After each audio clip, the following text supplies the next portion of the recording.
time I crossed the Atlantic.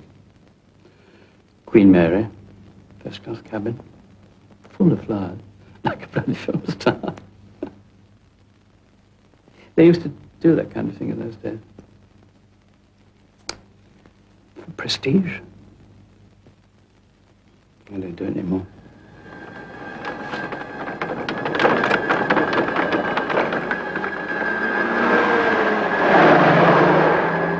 What's the credo for your profession as a movie star? To be as honest to yourself as you can be, and not to do anything that was rubbish. I didn't always succeed, because the people who make the movies like rubbish. But I did try. That's the only credo I had. And I knew that one day, when I stopped looking pretty and looking for God, they loved that look. The sad heart of Dirk Bogarde. It usually meant that I'd forgotten my words. It was nothing more than worry. But I enjoyed that. Yeah, why not? It was good fun. I didn't make much money, but I went around the world. I saw nearly everywhere I wanted to go that I hadn't seen as a soldier. And I wasn't paid this absurd money that they get paid now. But I was perfectly happy. Mm. But I was equally happy to finish. But you several times in your life you made, you never walked the easy way. You were very beloved as the beautiful-eyed movie star, and then you made Victim, or what film was it, that you said, well, I'm going to do something for myself now, something really good. That's not the easy way. You were the box office poison, was it called? No, I never was that. I read it in... You mustn't read papers, they're all rubbish. Sorry. But a Victim was a point in case, boys. The man for whom it was written, and he was going to play it, refused to do it. He was older than me and far more handsome and more famous. And he said he would not do it because it would jeopardize his chances of being given a knighthood by the Queen, okay? Because it was about a homosexual Because it was about lawyer. homosexual. Yeah. And it was such a silly little story. And they called me because I knew the director very well, and he said, we're in terrible trouble. We are a week from shooting. Will you do it? And I said, I'll do it as long as you let me write a scene when I say to my wife, yes, I did love the boy. I did want him. Now, what are you going to do about that? So he said, okay, and they did that, and they accepted that, and we had to go through the lawyers and every kind of battle. And the more I had to fight, the more determined I became. I thought, okay, I win. I don't care what it costs. This is a matter of policy with me. I don't mind if it's homosexual or if it's about a deep-sea fisherman. It doesn't bother me. But the principle of saying, no, we mustn't do this is distasteful, yeah. We couldn't find an actress. No actress would play my wife. They said they were not in sympathy with the theme. Can you imagine this? This is, what, 25 years ago? In England? Yeah, unbelievable. In anyway, England? we made the thing. Is it in England unbelievable? No, not now. It was then. Oh, no, now everybody's roaring homosexual as far as I can see. I don't know anybody who's normal. C'est pas la mode. They're all peculiar. But then it was something you didn't mention.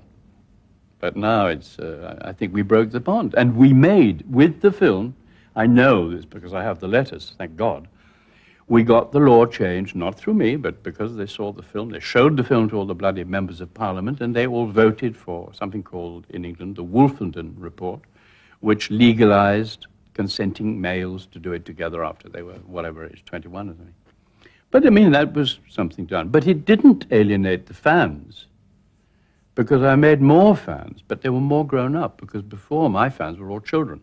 But at the same time that I was making Victim, there was a little boy in America who was beginning to sing and waggle his bottom, and he was called Elvis Presley.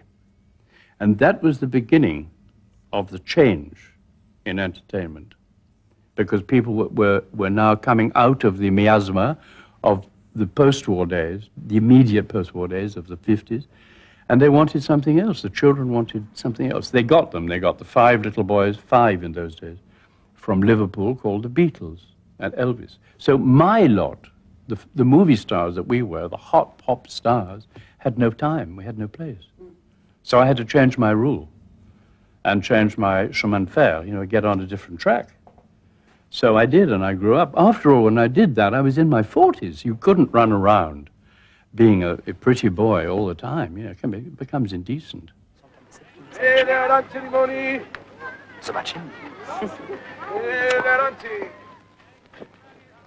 When I see you acting, I think I could do that too. Because what's he doing after all? I think, well, he just has those eyes. Well, if I had them, I would be an actor. What is it you do? There must be a secret. There's no secret. You do so little. Oh, but it's thought. It's thought. What do you mean? Well, I have a theory that machine there, the camera, photographs the inside of your head. And if you're not thinking, nothing is in your eyes. And if nothing is in your eyes, that doesn't see anything. And I can play anything you like, but unless I mean it, it won't touch you, because it won't go through the camera. Well, that must be devastating if you really incorporate in those roles. In Death in Venice, for instance, that must devastate you. Well, it didn't devastate me, but I lost about 3 stone in weight, and I never spoke to anybody for 8 months. And when I think that I could have ended up like those thousands of retired businessmen who live in those dreary little bungalows outside Brighton or Budley Salterton, pottering about in their rain-drenched, gnome-ridden gardens, sipping their sherry or their Horlicks, waiting for the 9 o'clock news on television, loathing all bloody foreigners, hating and mistrusting anything beyond their sceptred isle. When I think of that, it makes me really ill. And sometimes when I get depressed, and I do, when my leg, when the pain hurts, I look at myself, and I really envy me. I feel that at my age, and after the extraordinary, rich and full life that I've been privileged to live, up today, if it finishes, I can't complain, but I must share. I must hand it on.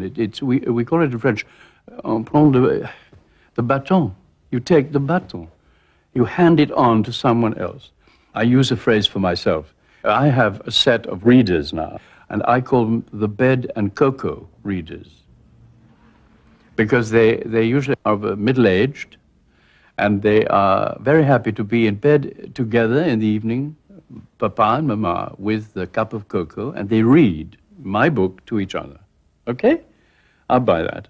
That's your fantasy. No, I know that's true, because I go all over England to the book signatures, and it makes me laugh always. But okay, if that's what they want and that's what I'm doing, it's fine by me. So I have to be careful that they mustn't read something too sad, because this is going to kill them. This is the distant Bogarde again, because that's not what you really can. You're not serious about this now. Well, I'm partly serious about it. I had a nightmare. What? All gone now.